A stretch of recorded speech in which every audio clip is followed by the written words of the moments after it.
let's make the green part.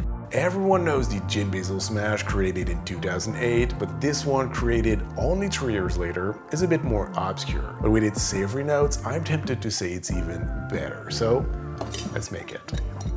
So we're gonna start with 2 ounces of Old Tom gin, 1 full ounce of fresh lime juice,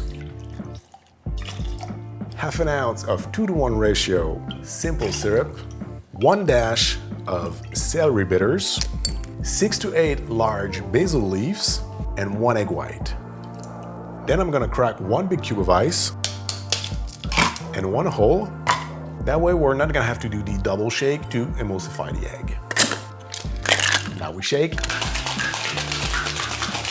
Then we're gonna fine strain in a coupe. And for the garnish, we're simply gonna float a little basil leaf on top of the foam. And there you have it, the green park. Cheers.